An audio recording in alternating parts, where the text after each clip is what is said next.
হরে কৃষ্ণ। জয় রাধা মাধব কুঞ্জ বিহারী,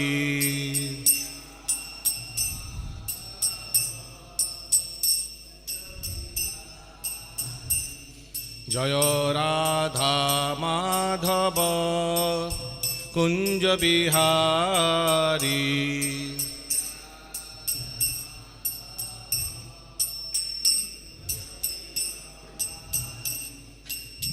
গোপীজন বল্লভ গিরিবরধারী,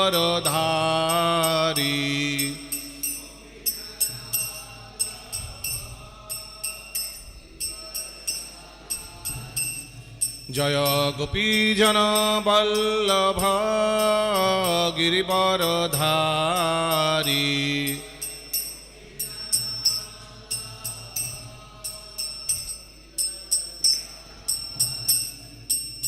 যশোদানন্দন ব্রজ জনরঞ্জন,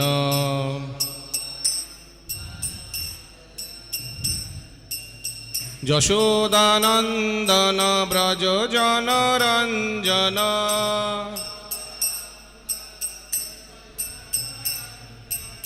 যমুনা তীরা বনচারী,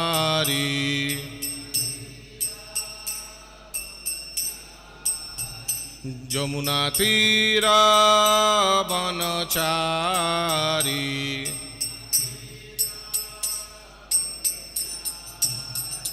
জয় রাধা মাধব কুঞ্জ বিহারী,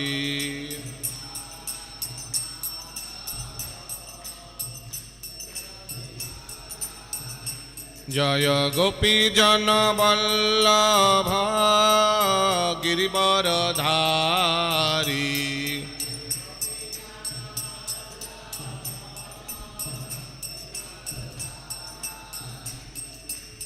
যশোদানন্দন ব্রজ জনরঞ্জন,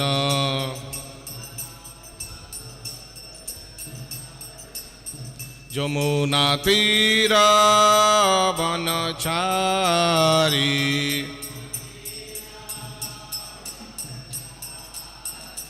জয় রাধা মাধব কুঞ্জ বিহারী।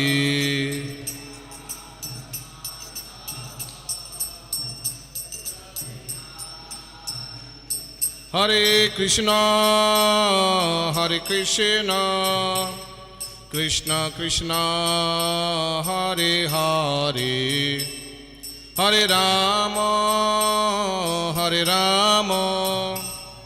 রাম রাম হরে হরে।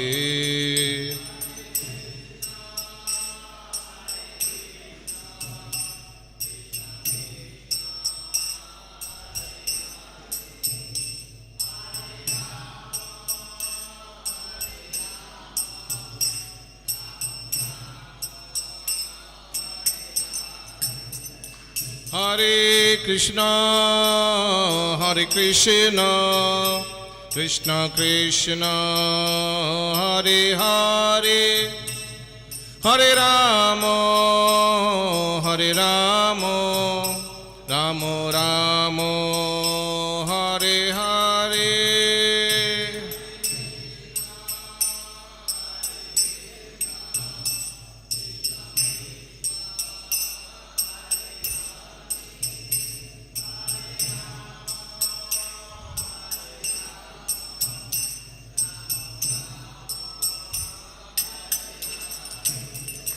হরে কৃষ্ণ কৃষ্ণ কৃষ্ণ হরে হরে, হরে রাম রাম রাম হরে হরে।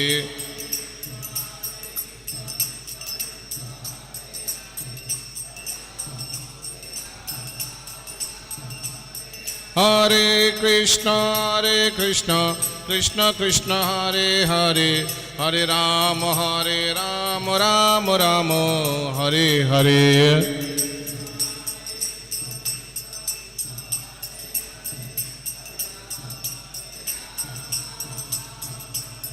জয় রাধা গোবিন্দ রাধা গোবিন্দ রাধে।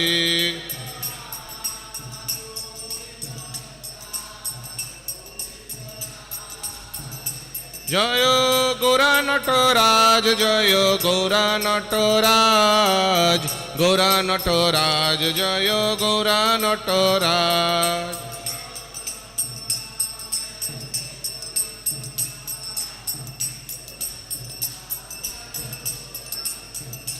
জয় জগন্নাথ জয় জগন্নাথ, জয় বলদেব জয় সুভদ্রামা।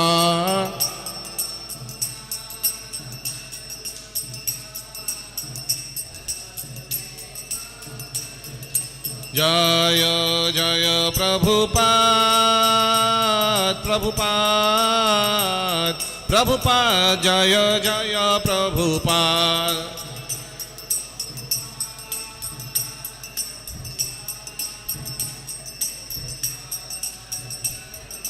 জয় জয় গুরুদেব গুরুদেব গুরুদেব, জয় গুরুদেব।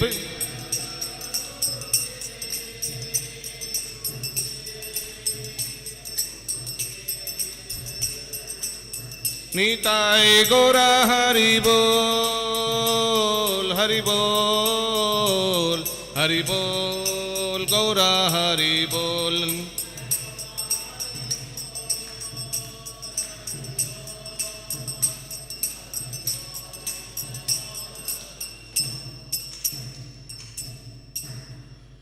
हरिनाम संकीर्तन की जय, समवेत गौर भक्त वृंद की जय, गौर प्रेमानंदे हरि हरि बोल। ओम नमो भगवते वासुदेवाय।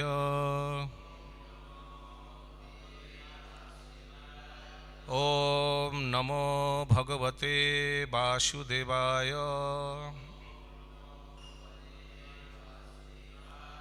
ओम नमो भगवते वासुदेवाय।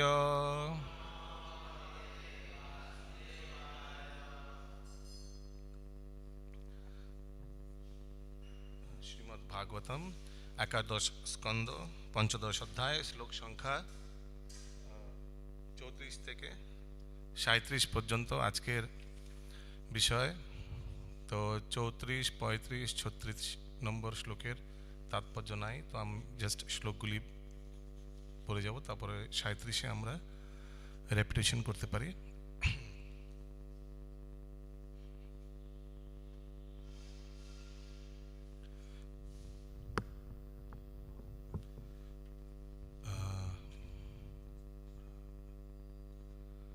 चौतीस नंबर श्लोक।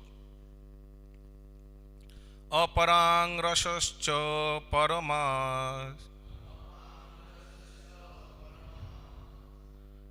तेजिस्थानं विभावसु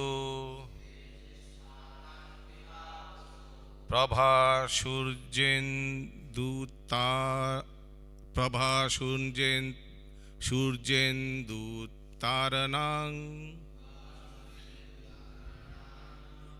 शब्दोऽहं नभश्च परः अपां रसश्च परम तेजिष्ठानां विभावसु प्रभा। अच्छा, नेक्स्ट श्लोक, सॉरी 35। ब्रह्मणानां बलिरहं वीरानामह अर्जुन भूतानां स्थितिर उत्पत्तिर अहं वै प्रतिसंक्रमः।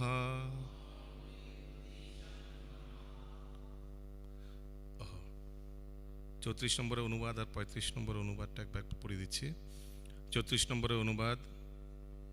জলের মিষ্ট স্বাদ আমি এবং উজ্জ্বল বস্তুসমূহের মধ্যে আমি সূর্য। সূর্য চন্দ্র এবং তারকার জ্যোতি আমি, এবং আকাশের ধ্বনির মধ্যে দিব্য শব্দ আমি। আর 35 নম্বরের অনুবাদ, বৈদিক সংস্কৃতির প্রতি উৎসর্গীকৃত ব্যক্তিগণের মধ্যে আমি বিরোচন পুত্র বলি, এবং বীরগণের মধ্যে আমি অর্জুন। বস্তুত সমস্ত জীবের সৃষ্টি, স্থিতি ও লয় আমি। 36 নম্বর শ্লোক, 36 নম্বর শ্লোক, সরি। গত্যুক্ত উৎসর্গোপাদানাম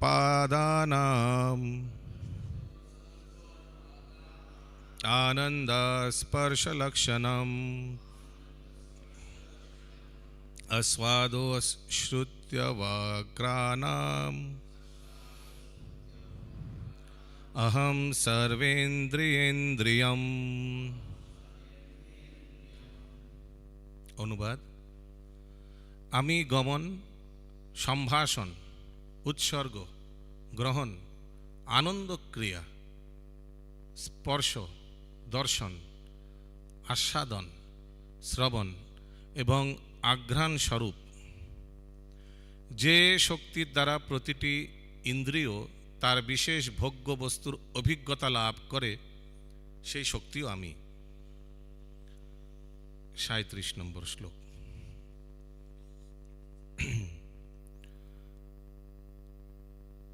পৃথিবী বায়ুরাকাশ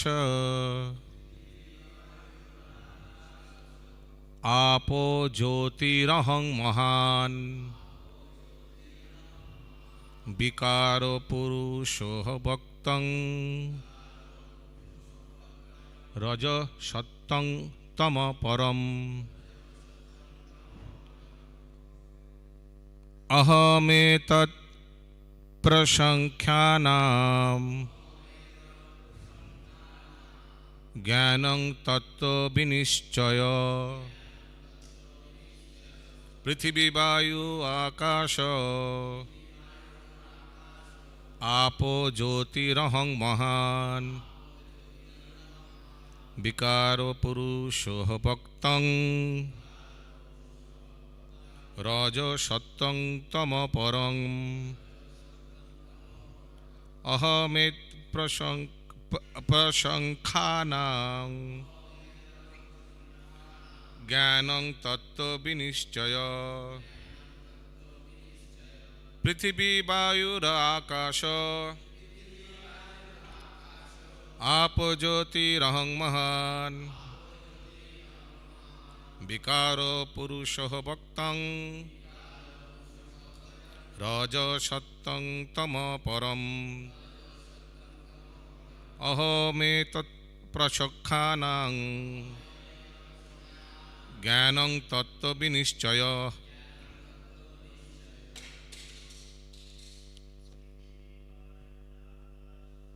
पृथिवी वायु आकाश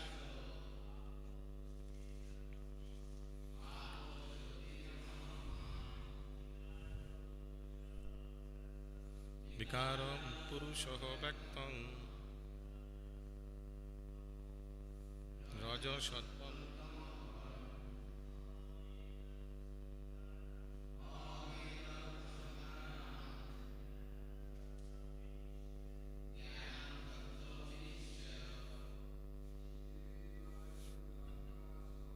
पृथिवीर वायु आकाश आपो ज्योतिर्मयम् निकारो पुरुषो भक्तं रज सत्तम परम् अहमेतत् प्रसंख्यानां ज्ञान तत्त्वं विनिश्चय। पृथिवीर वायु आकाश आपो ज्योतिरहं महान् विकारो पुरुषो व्यक्तं रजो सत्तं तमो परम् अहमेतत् प्रसंख्यानां জ্ঞানং তত্ত্ব শব্দার্থ। পৃথিবী মাটির সূক্ষ্ম রূপ, সুগন্ধ। বায়ু বায়ুর সূক্ষ্ম রূপ, স্পর্শ বায়ুর সূক্ষ্ম রূপ স্পর্শ। আকাশ আকাশের সূক্ষ্ম রূপ শব্দ। আপ জলের সূক্ষ্ম রূপ স্বাদ। জ্যোতি আগুনের সূক্ষ্ম রূপ। অহম মিথ্যা অহংকার। মহান মহতত্ত্ব। বিকার 16টি উপাদান, ভূমি জল অগ্নি বায়ু এবং আকাশ, 5টি কর্মেন্দ্রিয়, 5টি জ্ঞানেন্দ্রিয় এবং মন। পুরুষ জীব। অব্যক্তম জড়া প্রকৃতি। রজগুণ, সত্তম সত্ত্বগুণ, তমগুণ, পরমেশ্বর। অহম আমি, এতৎ এই, প্রসখ্যানম যা কিছুর সংখ্যা প্রদান করা হয়েছে। জ্ঞানম প্রতিটির লক্ষণের দ্বারা উল্লিখিত উপাদানগুলির জ্ঞান। তত্ত্ব বিনিশ্চয় দৃঢ় নিশ্চয়, যা হচ্ছে জ্ঞানের ফল। অনুবাদ: আমি রূপ রস গন্ধ স্পর্শ ও শব্দ, অহংকার মহাতত্ত্ব, ভূমি জল অগ্নি বায়ু এবং আকাশ, একাদশ ইন্দ্রিয়, জীব, জড়া প্রকৃতি, সত্ত্ব রজ তমোগুণ এবং ভগবান, এই উপাদানগুলি তাদের নিজ নিজ লক্ষণের জ্ঞানসহ দৃঢ় নিশ্চয়তা, এই সমস্তই এই জ্ঞানের ফল, আমার প্রতীক। তাৎপর্য: এই পৃথিবীর মধ্যে তার ব্যক্তিগত ঐশ্বর্যের সংক্ষিপ্ত অথচ বিস্তারিত সার সংগ্রহ বর্ণনা করার পর ভগবান এখন তার দেহ নির্গত জ্যোতি থেকে প্রকাশিত ঐশ্বর্যের সংক্ষিপ্ত সার প্রদান করছেন। ব্রহ্মসংহিতায় বলা হয়েছে যে অসংখ্য বৈচিত্র্যময় জড় ব্রহ্মাণ্ডগুলি তার পরিবর্তন এবং ঐশ্বর্য, এই সবই ভগবানের দেহ নির্গত জ্যোতিতে অবস্থান করছে। শ্রীল জীব গোস্বামী তার ভাষ্যে এই শ্লোকের বিষয়ে বিস্তারিতভাবে ব্যাখ্যা করেছেন। ওম জ্ঞানতিমিরন্ধস্য জ্ঞানাঞ্জন শলাকয়া চক্ষুরুন্মিলিतं येन তস্मै শ্রীগুরুবে নমঃ। শ্রীচৈতন্য মনোভীষ্টং স্থাপিतं येन ভূতলে स्वयं रूपा कदा मह्यं ददाति स्वपदान्तिकं। वन्देऽहं श्रीगुरु श्रीयुतपदकमलं श्रीगुरून् वैष्णवांश्च। श्रीरूपं साग्रजातं सहगना रघुनाथं वितं तं सजीवं साद्वैतं सावधूतं परिजनसहितं कृष्णचैतन्यदेवं श्रीराधाकृष्णपादान् सहगणललिता श्रीविशाखान्वितांश्च। नमो विष्णुपादाय कृष्णपृष्ठाय भूतले श्रीमते भक्तिवेदान्त स्वामिनिति नामिने। नमस्ते सारस्वते देवे गौरवाणी प्रचारिणे निर्विशेषशून्यवादी पाश्चात्यदेशतारिणे। नमो महावदन्नाय कृष्णप्रेमप्रदायते कृष्णाय कृष्णचैतन्य नाम्ने गौरतृषे नमः। हे कृष्ण करुणा सिन्धु दीनबन्धु जगत्पते गोपेशा गोपिकाकान्तो राधाकान्तो नमस्तुते। तप्त कांचन गौरांगी श्री राधे वृंदावनेश्वरी वृषभानुसुते देवी प्रणमामि हरिप्रिये। नीलाचल निवासाय नित्याय परमात्मने बलभद्र सुभद्राभ्यां श्री जगन्नाथाय ते नमः। वाञ्छाकल्पतरुर्भश्च कृपा सिन्धुवैव च पतितानां पावनेभ्यो वैष्णवेभ्यो नमो नमः। जय श्री कृष्ण चैतन्य प्रभु नित्यानंद श्री अद्वैत गदाधर शिवासादि श्री गौर भक्तवृंद। হরে কৃষ্ণ কৃষ্ণ কৃষ্ণ হরে হরে, হরে রাম রাম রাম হরে হরে।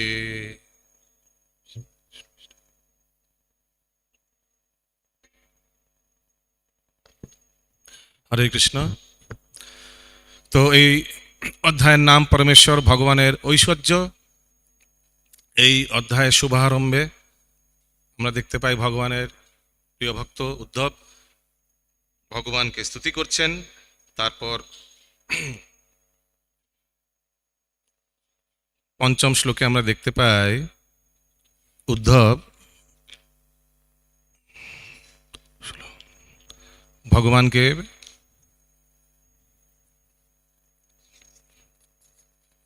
নিবেদন করছেন, হে পরম শক্তিমান ভগবান, পৃথিবী স্বর্গ নরক মানে এই ত্রিলোক এবং বস্তুত সমস্ত দিকে প্রকাশিত আপনার অসংখ্য শক্তি সম্বন্ধে অনুগ্রহ করে আমার নিকট ব্যাখ্যা করুন। প্লিজ बताइए थोड़ा কে আপনার অনুগ্রহ শক্তি যা যা আছে এই ত্রিলোকে এর ব্যাপারে একটু ডিটেল দেন, ভগবানকে অনুরোধ করছেন।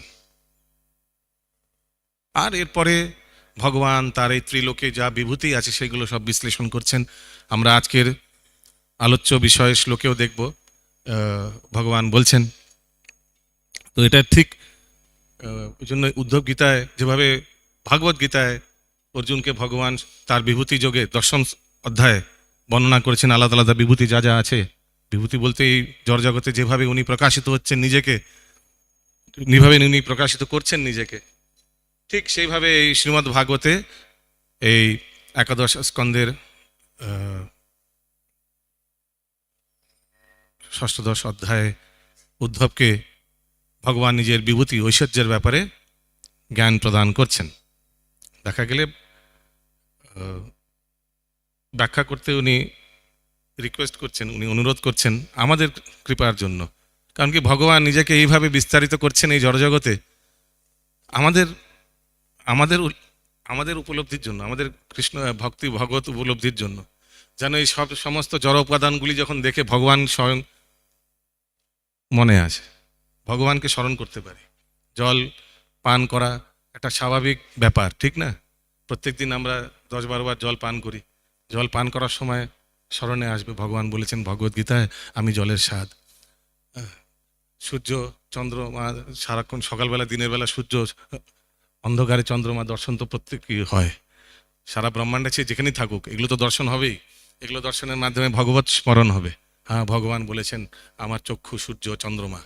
এইভাবে ভগবান নিজেকে বিস্তারিত করেছেন আমাদের কৃপার জন্য। এখানে আমরা দেখতে পাচ্ছি 34 নম্বর শ্লোকে, 34 নম্বর শ্লোক 34, ভগবান বলছেন জলের মিষ্ট স্বাদ আমি এবং উজ্জ্বল বস্তু সমূহের মধ্যে আমি সূর্য। উজ্জ্বল বস্তুর মধ্যে ভগবান জড় উপাদানের মধ্যে সবচেয়ে শ্রেষ্ঠ জিনিসটাই নিজে বেছে নিয়েছেন। বলুন, সূর্যের চেয়ে আর কিছু উজ্জ্বল জিনিস আপনারা জানেন এই জড়জগতে? আমি তো জানি না। তো ওই সবচেয়ে শ্রেষ্ঠ জিনিসটা উনি নিজে। চন্দ্র এবং তারকার, তারকার মানে তারকা রাক্ষসী না, তারকা মানে তারা, মানে স্টার্স। এবং আমি আকাশের ধ্বনির মধ্যে দিব্য শব্দ, আমি যেমন আমরা যেটা জানি প্রণব বা ওম শব্দ, শব্দ ব্রহ্ম রূপে ভগবান ওমকার রূপে নিজেকে প্রকাশিত করেছেন এই জড়জগতে। তেমনি 35 নম্বর শ্লোক, 35 के बाद क्योंकि बोले 35, somebody is told 35 হিন্দি में। এনিওয়েজ, সো বৈদিক সংস্কৃতির প্রতি উৎসর্গকৃত ব্যক্তিগণের মধ্যে আমি বিরোচন পুত্র বলি। দেখুন, বৈদিক সংস্কৃতির প্রতি উৎসর্গকৃত যারা বৈদিক সংস্কৃতির আশ্রয় নিয়েছেন, যেমন তাদের ভক্ত, তো ভক্তদের মধ্যেও ভগবান এমন ভক্ত বেছে নিয়েছেন। ধরুন বলি মহারাজ, এখন দ্বাদশ মহাজনের মধ্যে 2 জন অসুর কুলে জন্মগ্রহণ, ঠিক না? দ্বাদশ মহাজনের মধ্যে প্রহ্লাদ মহারাজ, বলি মহারাজ। তো বলছেন ভগবান যে ওর মধ্যে আমি বলি মহারাজ। তো ভাবুন, সো মানে এনচ্যান্টিং না? এমন না যে পরম বৈষ্ণবকে চুনে নিয়ে, এক অসুর কুলে জন্মগ্রহণ করা পরম বৈষ্ণবকে ভগবান চুনে নিয়েছেন, আর আমি ওই রূপে প্রকাশিত হচ্ছি বলি মহারাজ রূপে।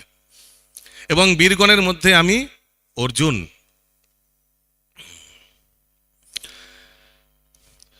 বস্তুত সমস্ত জীবের সৃষ্টি স্থিতি ও লয় আমি। তো ভগবান পুরুষ অবতার রূপে নিজেকে প্রকাশিত করছেন। ব্রহ্মাণ্ডের উৎপত্তি কারণদক্ষায় বিষ্ণুর রূপে হচ্ছেন। কারণদক্ষায় বিষ্ণু বা মহাবিষ্ণু তখন নিজেকে গর্ভদক্ষায় বিষ্ণু রূপে বিস্তার করে যতগুলি ব্রহ্মাণ্ড ততগুলি গর্ভদক্ষায় বিষ্ণু রূপে এক একটি ব্রহ্মাণ্ডের মধ্যে প্রবেশ করছেন। তার নাভি থেকে একটি পদ্মফুল প্রকাশিত হচ্ছে। সেই পদ্মফুল থেকে ব্রহ্মাজি সৃষ্টি করে সমস্ত জীব পুরো ওই ব্রহ্মাণ্ডে ভরে দিচ্ছেন। তখন সেই গর্ভদক্ষায় বিষ্ণু নিজেকে প্রকাশিত করছেন। যত জীব তত ক্ষীরদক্ষায় বিষ্ণু পরমাত্মা রূপে তিনি প্রত্যেক জীবের হৃদয়ে প্রকাশিত করে বাস করছেন। তো এইভাবে ওই জন্য ভগবান বলছেন বস্তুত সমস্ত জীবের সৃষ্টি স্থিতি ও লয় আমি। ৩৬ নম্বর শ্লোকে অনুবাদে বলা হয়েছে, আমি গমন, সম্ভাষণ, উৎসর্গ, গ্রহণ, আনন্দ ক্রিয়া, স্পর্শ, দর্শন, আস্বাদন, শ্রবণ এবং অঘ্রাণ রূপে নিজেকে প্রকাশিত করছেন। মানে জড় সৃষ্টি যখন কারণদক্ষায় বিষ্ণু প্রকৃতির উপর স্পর্শ দৃষ্টিপাত করে তাকে ইমপ্রেগনেট করছেন, গর্ভধারণ করাচ্ছেন, তখন এই 24 তত্ত্ব দিয়ে ভগবান, জয় শ্রী শ্রী রাধা গোবিন্দ দেব সুমন মহাপ্রভু জগন্নাথ, বলরাম সুভদ্রা মহারানী কি জয়, শিল প্রভুপাদ কি জয়। আমরা জানি এই জড়জগৎকে তখন, কারণ কি শুধু জড়জগৎ বানালে তো হবে না, শুধু জেল বানালে তো হবে না।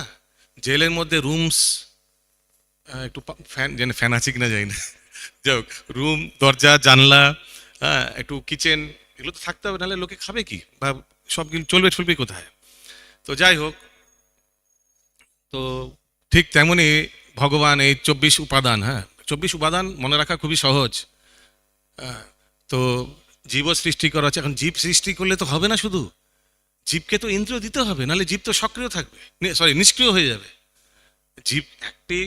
জীব পাঠালেন, থেকে আত্মাকে পাঠিয়ে দিলেন, একটা ঢাকনা দিয়ে দিল, 84 লক্ষ জনির মধ্যে কোনো একটা শরীর পেয়ে গেল, that is not enough. The person has to do some activity. For that আপনাকে 5 কর্ম ইন্দ্রিয়, 5 জ্ঞান ইন্দ্রিয়, 5 ইন্দ্রিয় বিষয়, 5 পঞ্চতত্ত্ব, 3টি সূক্ষ্ম ইন্দ্রিয় এবং মহাতত্ত্ব দিতে হবে। তারপর তো সে অ্যাক্টিভিটি শুরু করবে, কর্ম শুরু করবে, 3 গুণের মধ্যে ফাঁসবে, 3 গুণের মধ্যে, হ্যাঁ, তারপর তার কর্মের 3 প্রকার কর্ম, কর্ম, অকর্ম, বিকর্ম হবে। হয়তো সে উদ্ধার হবে, নয়তো তার পতন হবে। তাকে তো মানে শুধু খেলনা দিলে তাকে তো চাবি দিয়ে চালাতে হবে, চালানোর জন্য তো জিনিসগুলো দিতে হবে। তো সেইভাবে ভগবান নিজেকে এখানে বলছেন, সেইভাবেও ভগবান সেই উপাদানগুলি রূপেও ভগবান নিজেকে বিস্তার করেছেন। তার মানে যতগুলি উপাদান আছে দেখতে গেলে জড়জগতে, সমস্ত উপাদানগুলি রূপে ভগবান নিজেকে বিস্তার করেছে। এখানে বলছেন আগে, যে শক্তির দ্বারা প্রতিটি ইন্দ্রিয় তার বিশেষ ভোগের বস্তুর অভিজ্ঞতা লাভ করে, সেই শক্তিই আমি। মানে এই চক্ষু দিয়ে যে আমরা দর্শন করছি, সেই দর্শনের শক্তিটাও ভগবান। এই ত্বচা বা স্কিন দিয়ে বা এই ত্বক দিয়ে, ত্বক বাংলায়, যে যা আমরা ধরছি জিনিস বা যেসব কার্যকলাপ করছি, সেই শক্তিটা হচ্ছে ভগবান। আসলে ভগবান এগুলোর জন্য একটি অধিষ্ঠাত্রী দেবতা বা দেবীর নিযুক্ত করেছেন। এই দৃষ্টির, স্পর্শের বা অঘ্রাণ, মানে smelling capacity, everything is being rule by demigod ও ডেমিগডেস। কিন্তু ওনাদের যত নিযুক্ত করছেন ব্রহ্মার দ্বারা ভগবান শ্রীকৃষ্ণই। এই রূপে ভগবান নিজেকে প্রকাশিত করছেন। অন্তিম শ্লোক 37 নম্বরে, 37 সংখ্যায় বলছেন যে আমি রূপ, রস, গন্ধ, স্পর্শ, শব্দ, হ্যাঁ, এই যে ইন্দ্রিয় বিষয় রূপে ভগবান নিজেকে বিস্তার করছেন। অহংকার মানে সূক্ষ্ম ইন্দ্রিয়র একটি ইন্দ্রিয়, মহাতত্ত্ব, ভূমি, জল, অগ্নি, বায়ু, আকাশ, এভরিথিং, এইভাবে ভগবান নিজেকে বিস্তার করছেন। এইগুলিতে না দর্শন করে কোনো জীব থাকতে পারবে? So directly indirectly you have to take shelter of this. এই সমস্ত জ্ঞানের ফল আমারই প্রতীক, এইভাবে। তারপরে তাৎপর্যে শিল প্রভুপাদের শিষ্য লিখছেন, এই পৃথিবীর মধ্যে তার ব্যক্তিগত ঐশ্বর্য সংক্ষিপ্ত অথচ বিস্তারিত। সংক্ষিপ্ত, বাহ, দেখলে মনে হবে শুধু 24টি উপাদান ভাবে ভগবান বিস্তারিত। 24টি উপাদান তো ঠিক আছে, সংক্ষিপ্ত, কিন্তু অথচ বিস্তারিত, এক একটি উপাদান বিশাল বিশাল ব্যাপার। হ্যাঁ, পৃথিবী, জল, অগ্নি, বায়ু, আকাশ, বাহ, 5টা। এই পৃথিবী কত? ভগবান বলছেন 50 কোটি যোজন এই এক ব্রহ্মাণ্ডের ডায়ামিটার। 50 crore যোজন, হিউজ। তো ওই জন্য সংক্ষিপ্ত কিন্তু বিস্তারিত সার, অথচ বিস্তারিত সার সংগ্রহ বর্ণনা করার পর ভগবান এখন তার দেহ নির্গত জ্যোতি থেকে প্রকাশিত ঐশ্বর্যের সংক্ষিপ্ত সার প্রদান করছেন। ব্রহ্ম সংহিতায় বলা হয়েছে যে অসংখ্য বৈচিত্র্যময় জড় ব্রহ্মাণ্ডগুলি তার পরিবর্তন এবং ঐশ্বর্য এই সবই ভগবানের দেহ নির্গত জ্যোতিতে অবস্থান করছে। অসংখ্য ব্রহ্মাণ্ড তাদের কি লেখা আছে, তার পরিবর্তন এবং ঐশ্বর্য। তো এই ব্রহ্মাণ্ডের মধ্যে যত ঐশ্বর্য আছে আলাদা আলাদা ব্রহ্মাণ্ড সব, প্লাস তাদের পরিবর্তন মানে তাদের লয় প্রাপ্ত হওয়া, প্লাস তাদের সৃষ্টি মানে মহাবিষ্ণু বা কারণদক্ষায় বিষ্ণুর শরীর থেকে, এইগুলো সমস্ত ভগবানের দেহ নির্গত। আমরা জানি যে কারণদক্ষায় বিষ্ণু বা মহাবিষ্ণুর রোমকূপ থেকে প্রত্যেক মুহূর্তে কোটি কোটি ব্রহ্মাণ্ড সৃষ্টি হচ্ছে। আর যেসব ব্রহ্মাণ্ডের ব্রহ্মাজির আয়ু মানে 100 বছর পূর্ণ হয়ে গেছে, সেইগুলো লয় প্রাপ্ত হয়ে সেই কারণদক্ষায় বা মহাবিষ্ণুর লোমে আবার ফেরতও আসছেন, প্রবেশ করছে। মানে ভাবতে পারছেন এক একটি ব্রহ্মাণ্ডের আয়ু কত? এই ভগবান এক্সেল করলো পিলম, আবার ভগবান মহাবিষ্ণু ইনহেল করলেন, বাস এই ইনহেল আর এক্সেলেশনের মাঝখানে যে সময়টি সেটাই হচ্ছে 100 বছর ব্রহ্মার, হিউজ। হ্যাঁ, তার মধ্যেই একটি ব্রহ্মাণ্ড সৃষ্টি হলো আর মহাপ্রলয় হলো। মহাপ্রলয়ের কথা বলা হচ্ছে কিন্তু ব্রহ্মার আয়ুর কথা বলা হচ্ছে এখানে, 100 বছরের কথা বলা হচ্ছে ব্রহ্মার। এগুলো সব ভগবানের দেহ নির্গত জ্যোতিতে অবস্থান করছেন। শ্রীল জীব গোস্বামী তার ভাষ্যে এই শ্লোকের বিষয়ে বিস্তারিতভাবে ব্যাখ্যা করেছেন। তো যেমন ব্রহ্ম সংহিতায় বলা হয়েছে ইয়স্যা প্রভা প্রভবত জঙ্গদণ্ড কোটি কোটি অশেষ বসুধাদি বিভূতি ভিন্নম। তো এখানে শ্রীল জীব গোস্বামীর ওনার টিকায় অনেক বিশ্লেষণ করা হয়েছে। তো 2-3 দিন আগে আসলে জীব গোস্বামী, শ্রীল জীব গোস্বামীর আবির্ভাব বা তিরোভাব তিথি ছিলেন, ওটা ভগবত ক্রমে মিস হয়ে গেছিল ওই দিন। তো আমার ইচ্ছা ছিল শ্রীল জীব গোস্বামীর জীবনী সংক্ষিপ্ত শোনা উচিত। তো আবার দৈবক্রমে আজকে ছিল জীব গোস্বামীর একটি সেন্টেন্স চলে এসছে, তো আমরা সংক্ষেপে একটু শ্রীল জীব গোস্বামীর জীবনী শ্রবণ করব।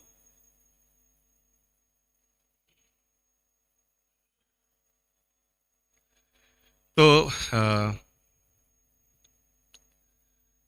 এই 3 ভাই শ্রীল রূপ গোস্বামী সবচেয়ে শ্রীলি সবচেয়ে জ্যেষ্ঠ ভ্রাতা, সনাতন গোস্বামী, শ্রীল রূপ গোস্বামী এবং শ্রীল বল্লভ, শ্রী বল্লভ। পরবর্তীকালে গৌরাঙ্গ মহাপ্রভু তাকে নাম দেন অনুপম। তো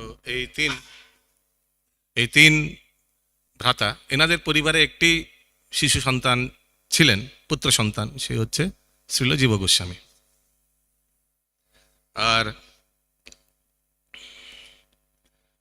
তার উল্লেখ আসে রামকেলিতে যখন গৌরাঙ্গ মহাপ্রভু রূপ সনাতনকে দর্শন দিতে যান, ওই সময় শ্রী জীব গোস্বামী একটি শিশু, তার মায়ের কোলে থেকে তিনি গৌরাঙ্গ মহাপ্রভুর দর্শন লাভ করেন। তো 1515 খ্রিস্টাব্দে AD, around that time Gauranga Mahaprabhu Rup সনাতনের সঙ্গে দেখা করতে রামকেলিতে আসেন। ওই সময় জীব গোস্বামী দর্শন করেন, তার বয়স 4 বা 5 বছর তখন। তো এই অনুমানে শ্রীল জীব গোস্বামীর জন্ম মোটামুটি 1510 বা 11 খ্রিস্টাব্দে।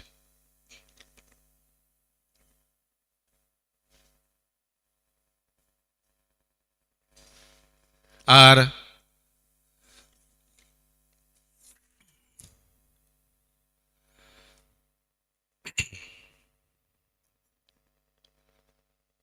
তিনি কৃষ্ণলীলায়, ভগবত লীলায়, নিত্য কৃষ্ণ লীলায় বিলাস মঞ্জরি আর গৌরাঙ্গ মহাপ্রভু লীলায় জীব গোস্বামী রূপে আবির্ভূত হয়েছেন।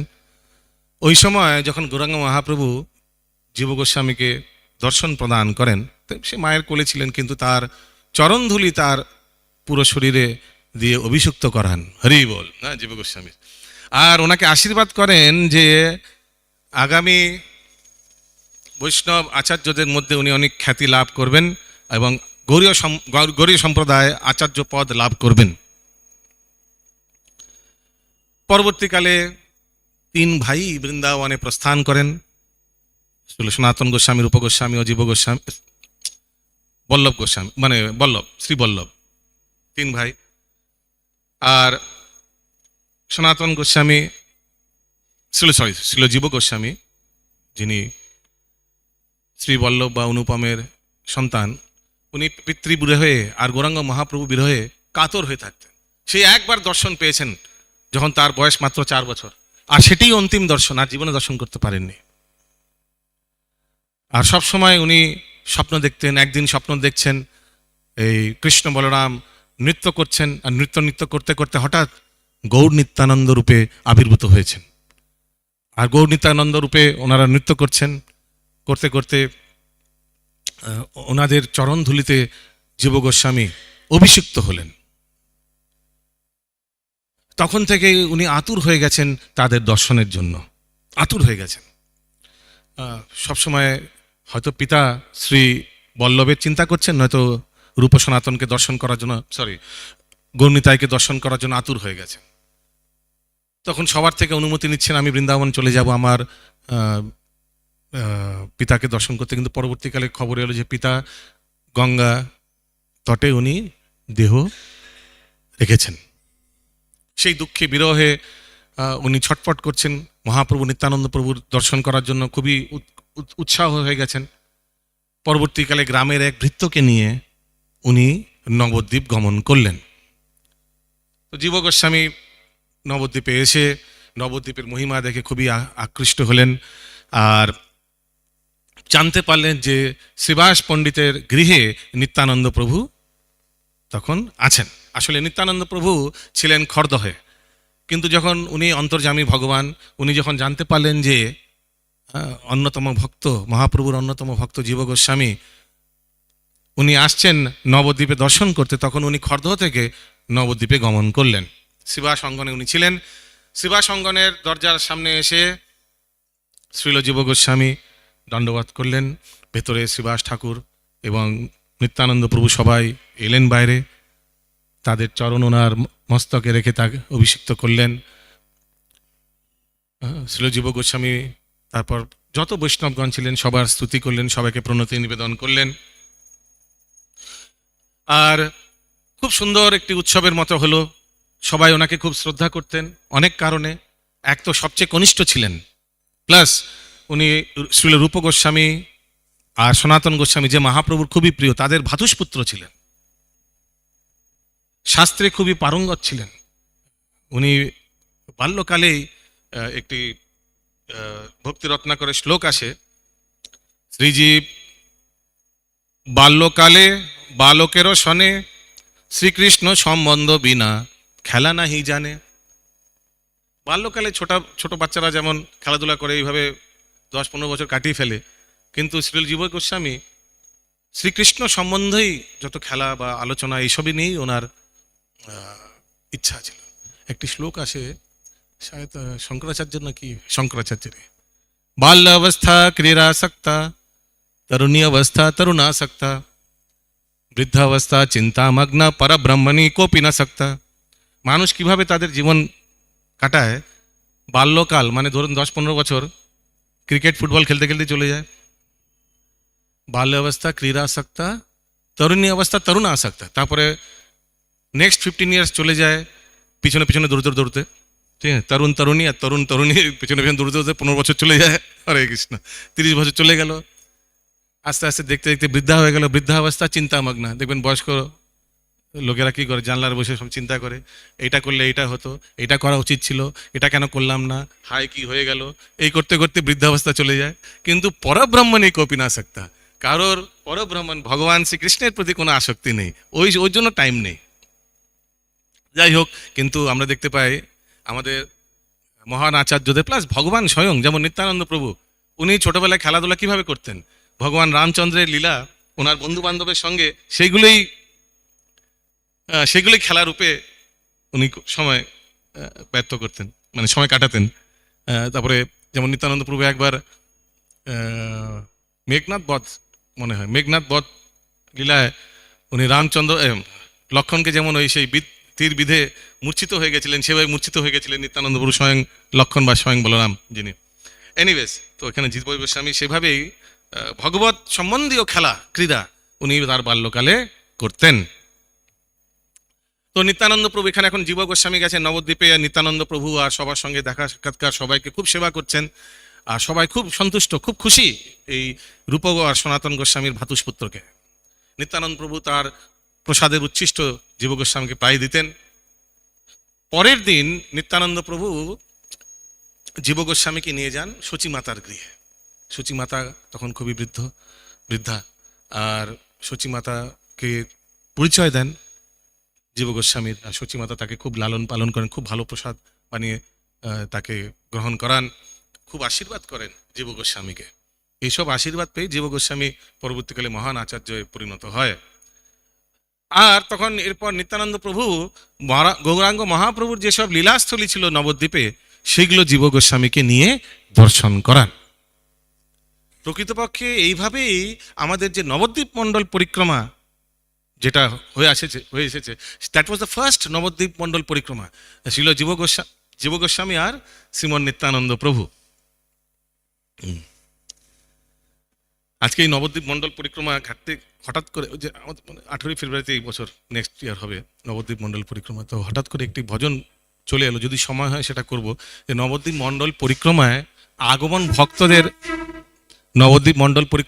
ভক্তদের উদ্দেশ্যে যে ভজনটি হয়, যদি সময় হয় সেটা একটু করব। তো যাই হোক, নিত্যানন্দ প্রভু জীব গোস্বামীকে নিয়ে সেই মহাপ্রভু লীলাস্থলী দর্শন করালেন। আর জীব গোস্বামী তার হৃদয়ের ইচ্ছা বাঞ্ছা প্রকট করলেন যে আমার খুবই ইচ্ছা মহাপ্রভু জগন্নাথ পুরীতে আছে, ওনাকে গিয়ে দর্শন করার। কিন্তু নিত্যানন্দ প্রভু বললেন, না, আমি চাই তুমি কাশীতে গিয়ে, বেনারসে গিয়ে শাস্ত্র অধ্যয়ন করো আর পরবর্তীকালে বৃন্দাবনে যাও। তো যদিও ওনার ইচ্ছা ছিল, আর মহাপ্রভু তখন পুরীতে ছিলেন, জগন্নাথ পুরীতে, কিন্তু এত শুদ্ধ বৈষ্ণব সাক্ষাৎ ভগবান শ্রীমন নিত্যানন্দ প্রভুর আদেশ প্রাপ্ত হয়ে জীব গোস্বামী চলে গেলেন কাশীতে। কাশীতে গিয়ে উনি সার্বভৌম ভট্টাচার্যের শিষ্য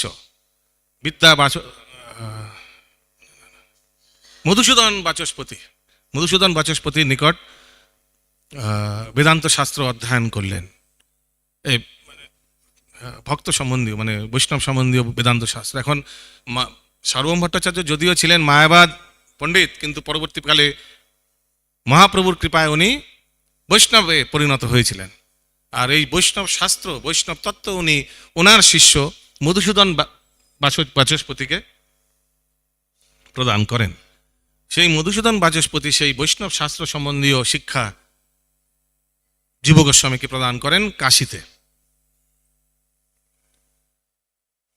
আর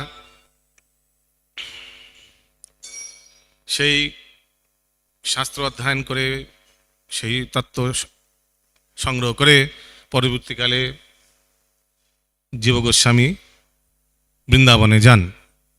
বৃন্দাবনে গিয়ে উনি ওনাদের কাকা, জ্যাঠা রূপ গোস্বামী, সনাতন গোস্বামী শরণাগতে থাকেন, ওনাদের তত্ত্বাবধানে থাকে, ওনাদের সেবা করতেন।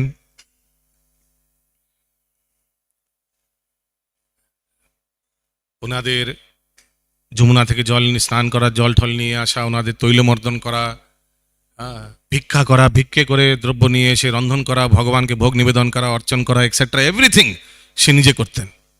একদম একদম আইডিয়াল ডিসাইপল উনি দৃষ্টান্ত প্রদর্শন করেন শ্রীলজীব গোস্বামী। আর রূপ গোস্বামীও তখন, মানে ওই সময় that was the golden era of Vaishnava আচার্য। কারণ কি সব গোস্বামীরা গৌরাঙ্গ মহাপ্রভুর আদেশ প্রাপ্ত হয়ে এভরিবডি ওয়াজ এনগেজড, সবাই ভগবত সেবায় নিযুক্ত ছিলেন। স্বরগোস্বামী, রূপ সনাতন, রঘুনাথ ভট্ট, রঘুনাথ দাস গোস্বামী, এদের ঊর্ধ্বে কাশীশ্বর পণ্ডিত, কবিরাজ গোস্বামী, মধু পণ্ডিত, এনারা সবাই শাস্ত্র নির্মাণে ওনারা ব্যস্ত ছিলেন, সাক্ষাৎ ভগবান গৌরাঙ্গ মহাপ্রভুর আদেশ প্রাপ্ত হয়ে। ওই জন্য that is called the golden era of Vaishnava acharya. আর ওই সময় জীব গোস্বামীও যুক্ত হলেন তাদের সেবায়। আর এই জীব গোস্বামী, শিল রূপ গোস্বামী প্রায়ই নিজের লিখিত গ্রন্থ revision, checking, editing, proof reading করার জন্য জীব গোস্বামীকে দিতেন, কারণ কি সে বিদ্যায় খুব পারঙ্গত ছিলেন। আর এইভাবে এক সময় কোনো এক দিগ্বিজয় পণ্ডিত সেই বৃন্দাবনে গমন করলেন, আর দিগ্বিজয় পণ্ডিত এসে জানতে পারলেন যে, সবাইকে জিজ্ঞেস করছিলেন তোমাদের বৃন্দাবনে কে সবচেয়ে পারঙ্গত তর্কে। তো সবাই রূপ গোস্বামীকে দেখান, তো রূপ গোস্বামীর কাছে গিয়ে বলেন আমার সঙ্গে বেদ তর্ক করো, নয়তো সারেন্ডার করো এই লেটারে, হয়তো either fight either debate, fight মানে ডিবেট, অর এলস সারেন্ডার। জীব গোস্বামী, আসলে রূপ গোস্বামী ভগবানের সেবায় তখন নিযুক্ত, তার কি কোনো সময় আছে? বৈষ্ণবরা এসব ফাইট, চ্যালেঞ্জ, ভ্যালেঞ্জ এসবে কোনো কিছু ধার ধারে না, এইসবে কোনো ধার ধারে না। There is no intention in going and debating unnecessarily with a তর্কবাদী। একটি শ্লোকও আছে শ্রীমদ্ ভাগবতমে 1:18-48 আই থিঙ্ক, তিরস্কৃতা বিপ্রলব্ধা সপ্তা শিপ্তা হতা অপি নাস্য তৎপ্রতি কুর্বন্তি তদ্ভক্তো প্রভবো অপিহি। আসলে সুখদেব গোস্বামী বলছেন, হে প্রভু, হে ভগবান, আপনার ভক্তরা খুবই মহান, তারা তিরস্কৃতা বিপ্রলব্ধা, তারা তিরস্কার করা বা চিটিং, বিপ্রলব্ধা, সপ্তা শিপ্তা, শ্রাপ দিয়েছে কেউ, শিপ্তা খুব কঠোর কঠোর বাক্য প্রদান করছেন, হাতাবি বা মেরে দিল কেউ, বা নাস্য তৎপ্রতি কুর্বন্তি, কিন্তু এইসব হওয়া সত্ত্বেও প্রকৃত বৈষ্ণব কোনো बदला लेने का धारणा हृदय में नहीं रखता है। I will take revenge, no, it doesn't have time. ভক্তদের সময় নেই, সারাক্ষণ এত সেবায় তারা নিযুক্ত থাকেন বা নিযুক্ত নিজেদের করেন, they don't have time and no consciousness also for taking revenge, বা কারোর সঙ্গে তর্কাতর্কি, সব no time for all that nonsense. তেমনি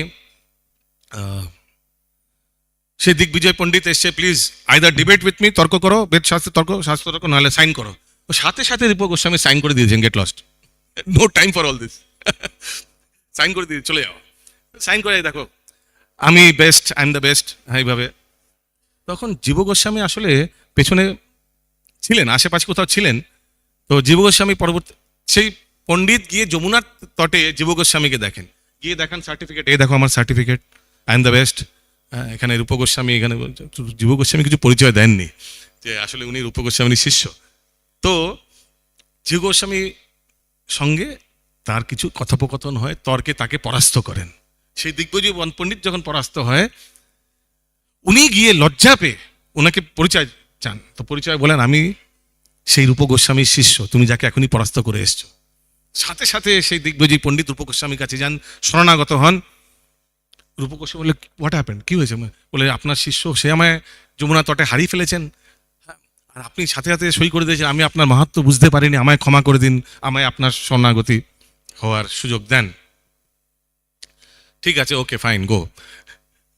রূপ গোস্বামী পরবর্তীকালে জীব গোস্বামী যখন আসেন, তাকে খুব তিরস্কার করে, তুমি বৃন্দাবনে ভজন কীর্তন করতে এসো না তর্ক করতে এসো লোকের সঙ্গে, বেরিয়ে যাও এখান থেকে, ঘরে চলে যাও ফেরত, আর কখনো এসো না, বৃন্দাবন তোমার জন্য নয়। খুব মন খারাপ করে চলে যান, বাইরে গিয়ে কোথাও এক সে কুমিরের গুফায় লুকিয়েছে ছিলেন অনেকদিন। পরবর্তীকালে সনাতন গোস্বামী তাকে অনেক রিকোয়েস্ট করে ফের ওয়াপস নিয়ে আসে। পরবর্তীকালে বল্লভাচার্য নামে এক পুষ্টিমার্গী মহাপ্রভুর সমকক্ষই, মানে মহাপ্রভু সমকক্ষ বলতে মানে ওনার চেয়ে বয়সে 7-8 বছর বড় মহাপ্রভু, 1486 1486 সালে আবির্ভূত হয়েছেন। আর বল্লভ ভট্ট 1478, মানে 8 বছর বড়। বল্লভাচার্য, সরি কি বলছি আমি, বল্লভাচার্য, বল্লভ ভট্ট না, বল্লভাচার্য পুষ্টিমার্গী, পুষ্টি সম্প্রদায় মানে শ্রী সম্প্রদায় প্রমুখ আচার্য, যাদের শ্রীপাঠ, নাথদুয়ারা এক্সেট্রা আপনি দেখেছেন। যাই হোক, উনি মহাপ্রভুর সঙ্গদের মধ্যে, মানে মহাপ্রভু সঙ্গ করতেন, তো উনি যখন বৃন্দাবনে আসেন রূপ গোস্বামীর সঙ্গে দেখা করতেন প্রায় এসে, শাস্ত্র নিয়ে আলোচনা হতো। আর রূপ গোস্বামী সনাতন গোস্বামী ওনাকে গুরুরূপে সম্বর্ধনা বা ওনাকে শ্রদ্ধা করতেন, কারণ কি মহাপ্রভুর পার্শ্বত্ব বলা না, কিন্তু মহাপ্রভুর সঙ্গে ঘোরাঘুরি করতেন, তো ওই জন্য গুরুতুল্য ছিলেন। আর এই বল্লভাচার্যকে তখন রূপ গোস্বামী ভক্তির সমৃত সিন্ধু রচনা করছেন, তো উনাকে প্রুফ রিডিংয়ের জন্য দেন, দেখো আমি যা লিখেছি। তো বল্লভাচার্য সেই সেই তালপত্রটি দেখে দেখেন ভুক্তি মুক্তি পিশাচিনী হৃদয় বর্ততে তাবৎ ভক্তি সুখস্যাতা কথম অভ্যুদয় ভূভাগ। ওই শ্লোকটি দেখছিলেন, দেখতে দেখতে উনি মনে করলেন যে ভুক্তি মুক্তি পিশাচি হৃদয়, তো ভুক্তি মুক্তিকে পিশাচ বলা হয়েছে, তো এটা উনি পছন্দ করেননি। তো উনি কারেকশন করে সেটা শ্রীল রূপ গোস্বামীকে বুঝিয়ে দেন। পেছনে জীব গোস্বামী আসলে ফ্যানিং করছিলেন, ফ্যানিং মানে তাল পাতায় পাখা করছিলেন, তো উনি শুনতে পান সব আলোচনা, তখন কিছু বলেননি উনি, কারণ কি আগে কি হয়েছে জানেন? তো পরবর্তীকালে যমুনার তীরে গিয়ে বল্লভাচার্যকে বলেন যে আপনি ভুক্তি মুক্তি এই শ্লোকটাকে যে বলছেন পিশাচির মতো মানে বা বাসনা, কিন্তু এখানে কিন্তু ভুক্তি মুক্তি স্পৃহা, স্পৃহা শব্দটি আপনি এড়িয়ে গেছেন। আমার গুরুদেব কিন্তু লিখেছেন ভুক্তি মুক্তি স্পৃহা পিশাচি হৃদি বর্ততে। স্পৃহা, এরকম স্পৃহা থাকাটাকে তাকে পিশাচের সঙ্গে কম্পেয়ার করা হয়েছে, তুলনা করা হয়েছে। তখন বল্লভাচার্য জানিস মহা অপরাধ হয়ে গেল, আমি ওখানে কেটে কুটে শিখিয়ে দিয়ে এলাম, উনি আবার কিছু প্রটেস্টও করলেন না রূপ গোস্বামী পাদ। তো ওনার কাছে তখন ফেরত গেছেন, গিয়ে বলছেন অন্যায় হয়ে গেছে আমার, হে রূপ গোস্বামী অন্যায় হয়ে গেছে, আমি এখন বুঝতে পেরেছি। কি করে বুঝতে পারলাম? আপনার এক শিষ্য আমায় যমুনার তীরে সব শিক্ষা প্রদান করেছে। তাই নাকি? কে?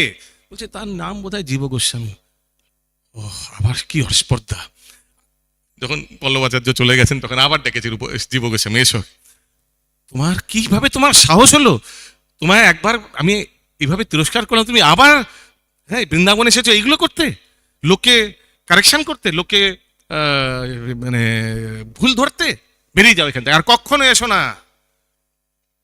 আবার জীব গোস্বামী মন খারাপ করে বৃন্দাবন ত্যাগ করে চলে যাবেন, মথুরায় চলে গেছেন, মথুরা সে এক কুমিরের গুফায় আবার সেখানে গিয়ে বাস করলেন।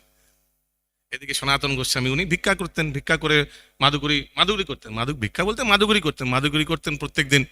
তো মথুরায় কোনো গৃহে গিয়ে মাদুগুরি করছেন, এইভাবে দরজা খটখট করছেন, তো পেছন থেকে কোনো আওয়াজ আসছে না, আরে বাবাজি আরে যেমন করে বাবাজিরা, রাধে শ্যাম এভাবে করে, তো ভেতর থেকে বলে আরে বাবাজি রোকে বাবা, দেখছে আসছে না, আবার খটখট করে গেছে, ওফ বাবাজি আপকা তো বহুত হড়বড়ি হ্যাঁ, বহুত তাড়াহুড়ো আপনার।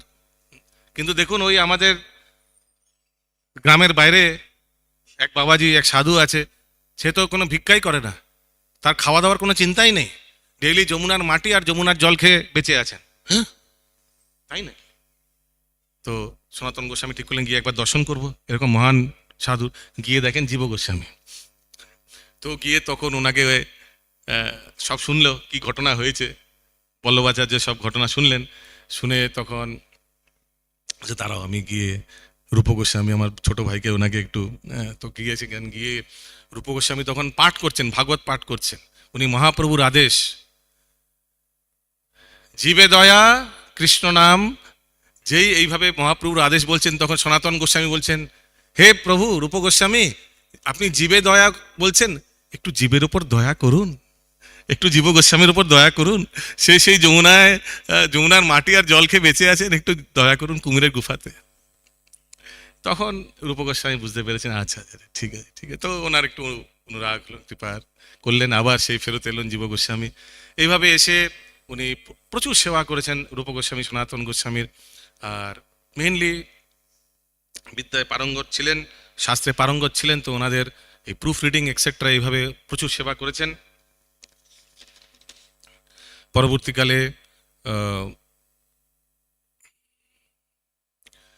পরবর্তীকালে ওনাদের অপ্রকটেও উনি প্রমুখ আচার্য ছিলেন, শ্যামানন্দ পণ্ডিত, আর লোকনাথ গোস্বামীর শিষ্য নরোত্তম দাস ঠাকুর, হৃদয় চৈতন্যের শিষ্য শ্যামানন্দ পণ্ডিত আর গোপাল ভট্ট গোস্বামীর শিষ্য শ্রীনিবাস আচার্য, এই তিনজন দিস ত্রায় ওনারা শিলজীব গোস্বামীর তত্ত্বাবধানে শাস্ত্র অধ্যয়ন করেন, ওনাদেরকে প্রচার কার্যে নিযুক্ত করেন। আমরা জানি কিভাবে গোস্বামীদের গ্রন্থগুলি সব কিছু আচার্যদের গ্রন্থগুলি নিয়ে গরুর গাড়ি করে বৃন্দাবন থেকে কিভাবে এই তিন গোস্বামী শ্রীনিবাস আচার্য, নরোত্তম দাস ঠাকুর আর শ্যামানন্দ পণ্ডিত বাংলায় আসে প্রচার কার্যে। সব জীব গোস্বামীর তত্ত্বাবধানে হয়। উনি পরবর্তীকালে বৃহৎ ভাগবতামৃত অধ্যয়ন করান জানুয়া মাতাকে। আর যেভাবে শ্রীমন নিত্যানন্দ প্রভু গৌরমণ্ডল পরিক্রমা করিয়েছিলেন জীব গোস্বামীকে, ঠিক সেইভাবে জীব গোস্বামী জানুয়া মাতাকে ব্রজমণ্ডল পরিক্রমা করান প্রথম। আর পরবর্তীকালে জীব গোস্বামী, সনাতন গোস্বামী ছিল রূপ গোস্বামী, উনি বিগ্রহ নির্মাণ করেন, রাধা দামোদর বিগ্রহ। আর সেই নির্মিত বিগ্রহ উনি জীব গোস্বামীকে দেন সেবা করার জন্য। আর এখনো রাজস্থানে সেই বিগ্রহ, রাধা দামোদর বিগ্রহ রাজস্থানে অবস্থিত। পরবর্তীকালে জীব গোস্বামী ওনার দেহ ত্যাগ করেন, ওনার সমাধি এখনো আমাদের বৃন্দাবনের রাধা দামোদর মন্দিরে অবস্থিত। তো এই বছরের 23শে ডিসেম্বর পৌষ শুক্ল তৃতীয় তিথিতে 85 বছর বয়সে উনি ওনার দেহ ওনার লীলা সমাপ্ত করেন। শ্রীল জীব গোস্বামীকেই যায়। তো যেভাবে আমি বলছিলাম যে ওনার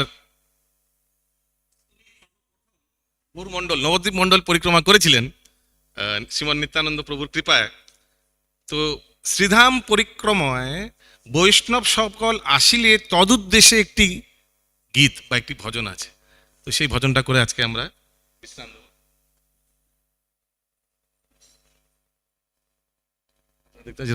এটা মোবাইলে ক্যামেরা তোলা ছবি, আশা করি দেখতে পাচ্ছেন হয়তো। খুব সুন্দর ভজন। প্রভু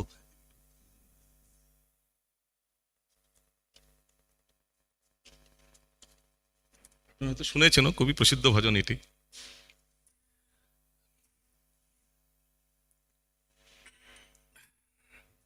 ওপরে লেখা আছে, আপনারা দেখুন, শ্রীধাম পরিক্রমায় বৈষ্ণব সকল আসিলে তদুদ্দেশ্যে গীত।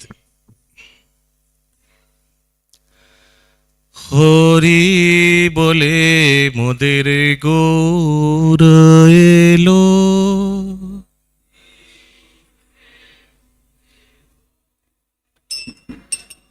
হরি বলে মোদের গৌর এলো, হরি বলে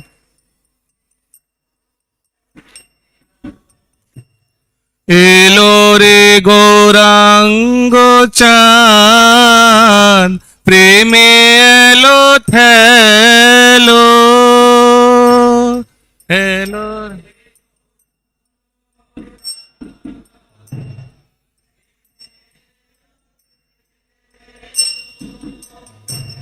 নিতাই অদ্বৈত সঙ্গে গোদ্রুমে পশিল,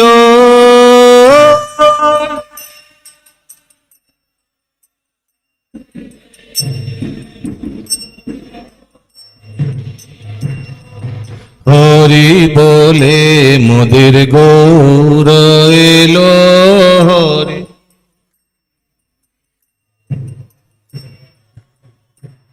সংকীর্তন রসে মেতে নাম বিলাইল,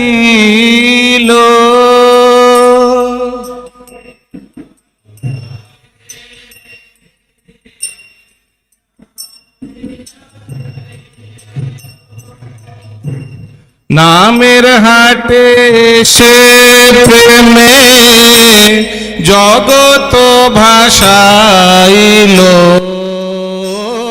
নামের হাটে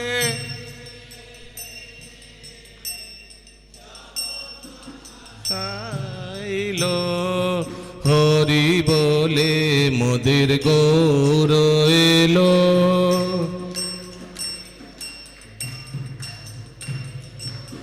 হরি বলে মোদের গৌর এলো,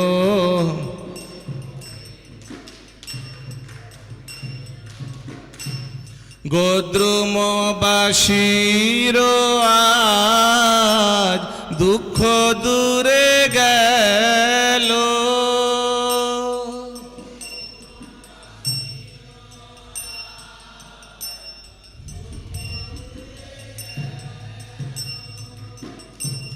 ভক্তবৃন্দ সঙ্গে আসি হাট জাগাইল,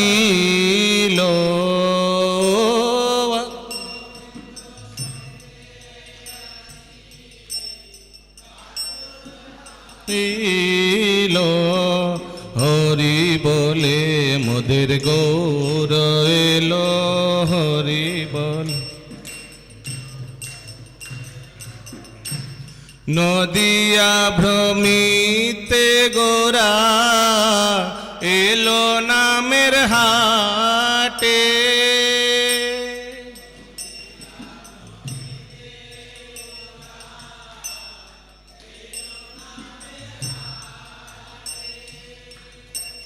গৌর এলো হাটে সঙ্গে নিতাই এলো হাটে,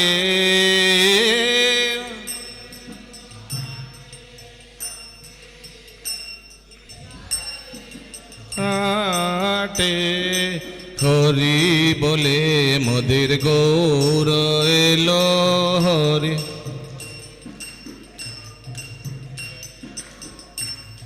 এলো রে গৌরাঙ্গ চাঁদ, প্রেমে এলো থেলো, এলো রে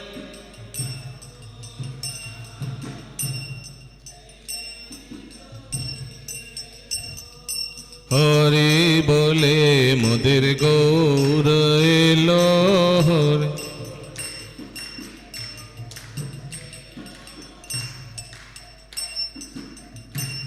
নাচে মাতোয়ারা নিতাই গোদ্রুমের মাঠে,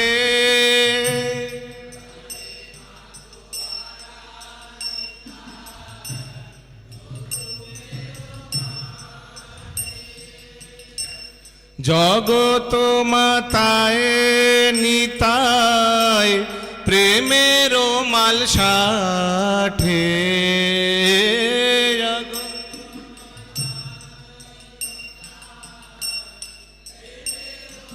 সাঠে হরি বলে মোদের গৌর এলো,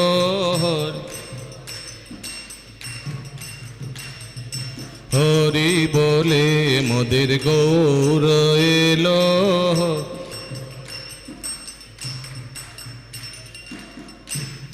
অদ্বৈতাদি ভক্ত বৃন্দ নাচে ঘাটে ঘাটে,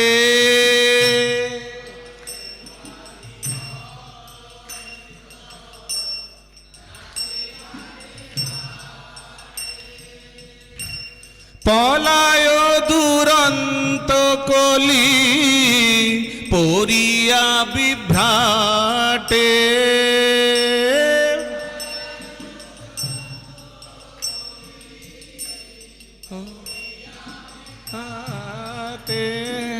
হরি বলে মোদের গৌর এলো,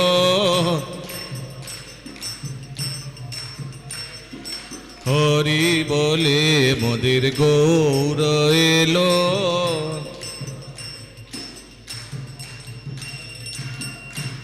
কি সুখে ভাসিল জীব গৌরা সাদের নাটে,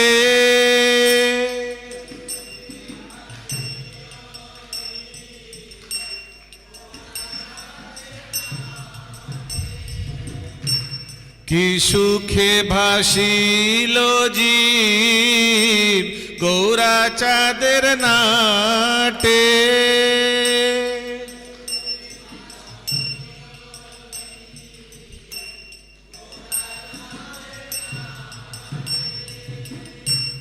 দেখিয়া শুনিয়া পাশন দৃঢ় বুক ফাটে,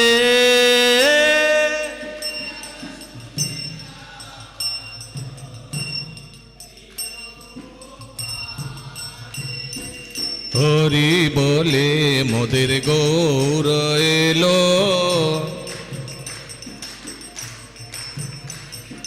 হরি বলে মোদের গৌর এলো,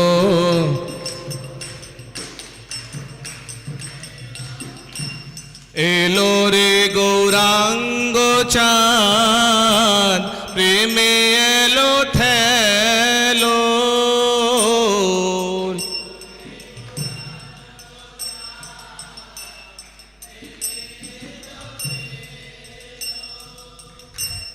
নিতাই অদ্বৈত সঙ্গে গোদ্রুমে পশিল,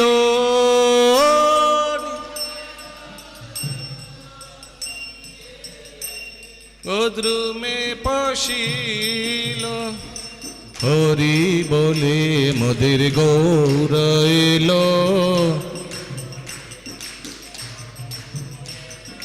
হরি বলে মোদের গৌর এলো, গৌর এলো। गौरांग महाप्रभु की जय, नित्यानंद प्रभु की जय, जगत गुरु शिल प्रभुपाद की जय, ग्रंथराज श्रीमद् भागवतम की जय, समवेत गौर भक्त वृंद की जय, गौर प्रेमानंदे हरि हरि बोल। शील प्रभुपाद की जय।